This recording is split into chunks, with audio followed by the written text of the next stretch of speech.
நம்ம சேனலில் வீடியோ போட்டோடனே உங்களுக்கு மெசேஜ் வரணும் அப்படின்னு நீங்கள் நினச்சிங்கன்னா ரைட் சைடில் இருக்கிற ரெட் கலர் சப்ஸ்கிரைப் பட்டனை ப்ரெஸ் பண்ணிக்கோங்க. அப்படியே பக்கத்தில் ஒரு பெல் சிம்பிள் வரும், அதையும் கிளிக் பண்ணிட்டீங்கன்னா உங்களுக்கு மெசேஜ் தவறாமல் வரும். சரி, வாங்க வீடியோக்குள்ளே போகலாம்.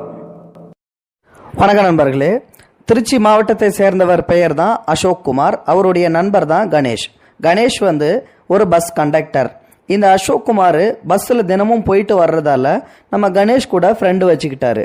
ரெண்டு பேருமே போகும்போது வரும்போது பஸ்ஸில் தங்களுடைய சுவாரஸ்யமான நிகழ்வுகளை பற்றியும் தங்கள் வீட்டில் நடக்கிறது, குடும்ப கதை, சொந்த கதை, சோக கதைன்னு சொல்லிட்டு அப்படியே பேசிக்கிட்டு வர்றதும் போகுதுமா ரொம்ப க்ளோஸில் இருக்காங்க.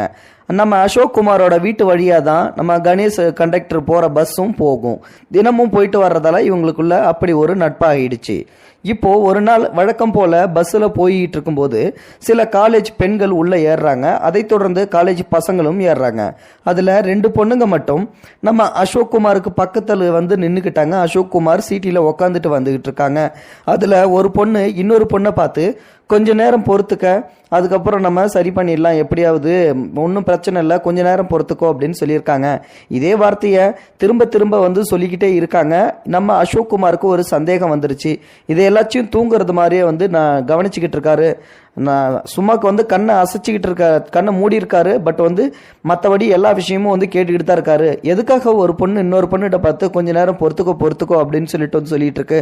ஒருவேளை பின்னாடி இருந்து எவனாவது டச் பண்றானா, அதை தான் பொறுத்துக்கன்னு சொல்லுதான்னு சொல்லிட்டு அவர் ஏந்திரிச்சு பார்க்குறாரு. பின்னாடி ஒரு வயதான பாட்டி தான் இருக்குது. வயதான பாட்டி தானே இருக்குது. எதுக்காக மறுபடியும் இந்த பொண்ணு கொஞ்ச நேரம் பொறுத்துக்கோன்னு சொல்லிட்டு இருக்கு, ஒன்றுமே புரியலையே அப்படின்னு சொல்லிட்டு சரி மறுபடியும் நம்ம தூங்குற மாதிரி கண்டினியூ பண்ணுவோம்னு சொல்லிட்டு இவர் மறுபடியும் தூங்குற மாதிரியே கண்டினியூ பண்ணிக்கிட்டே இருக்காரு. மறுபடியும் அந்த பொண்ணு பார்த்தீங்கன்னா கொஞ்ச நேரம் பொறுத்துக்கடி அப்படின்னு சொல்லிட்டு அந்த பொண்ணை பார்த்து சொல்லிக்கிட்டு இருக்குது. இவருக்கு உடனே சந்தேகம் எழுந்துருச்சு. சரி என்னவா இருக்கும் அப்படின்னு சொல்லிட்டு யோசிச்சு பார்த்துட்டு, ஆமாம் இந்த சீட்டில் கொஞ்சம் உட்காருங்க, ஒருவேளை கால் வலிக்கிறதா கூட இருக்கலாம் அப்படின்னு சொல்லிட்டு ஃபர்ஸ்ட் அவங்கள உட்கார வைப்போம் அப்படின்ட்டு அந்த மாணவிகளை வலுக்கட்டாயமா உட்கார வைக்கிறாரு. உட்காருங்கம்மா அப்படின்னு சொல்லிட்டு அப்போ 2 மாணவிகளும் உட்காந்துடுறாங்க. இதுக்கப்புறம் பாத்தீங்கன்னா அந்த மாணவிகிட்ட பதட்டம் ஏற்படுறது தெரியுது. என்ன இது பதட்டமா இருக்குது, எதுவும் ஒன்று மிஸ்டேக் ஆகுதே அப்படின்னு சொல்லிட்டு, ஏமா உங்களுக்கு எதுவும் உடம்பு சரியில்லையா அப்படின்னு சொல்லி கேட்கிறாரு அந்த மாணவிகளை பார்த்து. அதெல்லாம் ஒன்றும் இல்லை அங்கிள் அப்படின்னு சொல்லிட்டு அந்த மாணவிகள் சொல்றாங்க. இல்லம்மா பரவாயில்ல சொல்லுங்க எதுவாக இருந்தாலும் அப்படின்னு சொல்றாங்க. ஆனா அந்த மாணவிகள் சொல்றதுக்கு கூச்சப்படுறாங்க. சரி ஏதோ ஒன்று தெரியுது, நல்லா பொம்பளை விஷயன்றதால நம்மளால எதுவும் பண்ண முடியல, சரி நம்ம ஒய்ஃப் கிட்ட கால் பண்ணலாம் அப்படின்னு சொல்லிட்டு உடனே அவருடைய ஒய்ஃபுக்கு கால் பண்றாங்க.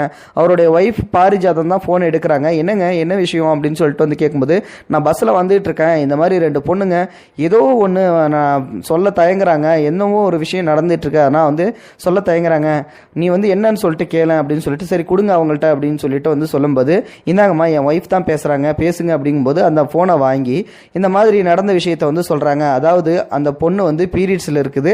அந்த பீரியட்ஸை வெளியில் சொல்ல முடியாததால தான் இன்னொரு பொண்ணு பொறுத்துக்கோ அப்படின்னு சொல்லிட்டு இருக்குது. இந்த விஷயத்தை கேள்விப்பட்ட உடனே அவங்களுக்கு ரொம்ப சங்கடமாக போயிடுது. சரிம்மா நீ எங்கள் வீட்டுக்காரர்கிட்ட ஃபோனை கொடுமா அப்படின்னு சொல்ல உடனே அந்த ஃபோனை நம்ம அசோக் குமார் கிட்ட கொடுக்குறாங்க. அந்த 2 காலேஜ் பொண்ணுங்களும் கொடுத்த உடனே நடந்த விஷயங்கள் எல்லாத்தையும் சொல்கிறாங்க. அந்த 2 பொண்ணுல ஒரு பொண்ணு பீரியட்ஸ் ஆகிருக்குது, அதுதான் பொறுத்துக்கன்னு சொல்லிட்டு இருக்காங்க. நீங்கள் என்ன பண்ணுறீங்கன்னா நம்ம வீட்டுக்கு அந்த பொண்ணுங்களை கூட்டிட்டு வாங்க, கொஞ்ச நேரத்தில் நம்ம ஹெல்ப் பண்ணலாம் அப்படின்னு சொல்லும்போது உடனே அந்த விஷயத்த நம்ம காலேஜ் கேர்ள்ஸுக்கிட்ட அசோக் குமார் சொல்கிறாரு.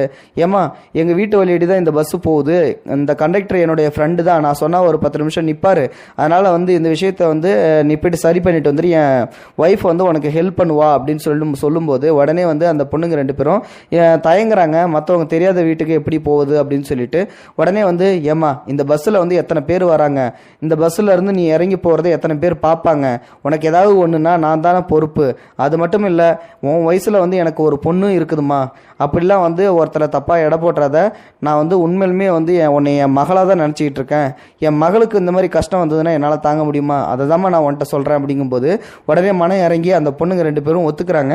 அதுக்கப்புறம் அவங்க வீட்டுக்கிட்ட நெருங்கின உடனே ஏந்திரிச்சு போயிட்டு படிக்கட்டு நின்றுக்கிறாங்க. உடனே கண்டக்டர்கிட்ட சொல்லி, கணேஷ் நண்பா எனக்கு ஒரு 10 நிமிஷம் பர்மிஷன் கொடு, இந்த பொண்ணுங்க இந்த மாதிரி விஷயம் அப்படின்னு சொல்லிட்டு எக்ஸ்பிளைன் பண்ணி சொல்லவும் சரி அப்படின்னு சொல்லிட்டு 10 நிமிஷம் நிப்பாட்ட காட்டுறாங்க. உள்ளே போனதுக்கப்புறம் வந்து பாரிஜாதம் என்ன பண்ணுறாங்கன்னா அவங்களுக்கு ஹெல்ப் பண்ணுறாங்க. அவங்க பேடு வந்து கொடுத்து மாற்றி விட்டு அதுக்கப்புறம் வந்து ஹெல்ப் பண்ணி விட்டுட்டு அவங்க பஸ் ஏற்றி விட்டுறாங்க. மனித நேயம் அப்படின்றது வந்து பார்த்திங்கன்னா எல்லோருக்கிட்டையும் வந்து இருக்குது. ஆனால் ஒரு சில பேர்கிட்ட சுத்தமாக இருக்க மாட்டேங்குது. இந்த மாதிரியான அசோக்குமார் இருக்கிறதால தான் நாட்டில் ஒரு சில இடத்துல மழையே பெய்யுது. அசோக்குமாரை பாராட்டணும்னு நினச்சிங்கன்னா மறக்காமல் கமெண்ட் பாக்ஸில் சொல்லுங்கள். இந்த வீடியோ பிடிச்சிருந்தால் லைக் பண்ணுங்கள், உங்கள் ஃப்ரெண்ட்ஸுங்களுக்கு ஷேர் பண்ணிவிடுங்க. கூடவே நம்ம சேனலையும் சப்ஸ்கிரைப் பண்ணுங்கள். தேங்க்யூ ஃபார் வாட்சிங். இது போன்ற செய்திகளை உடனுக்குடன் நீங்கள் தெரிந்து கொள்ள மறக்காமல் எங்களுடைய சேனலை சப்ஸ்கிரைப் செய்யவும், கூடவே பக்கத்தில் வரும் பெல் ஐக்கானையும் கிளிக் செய்யவும்.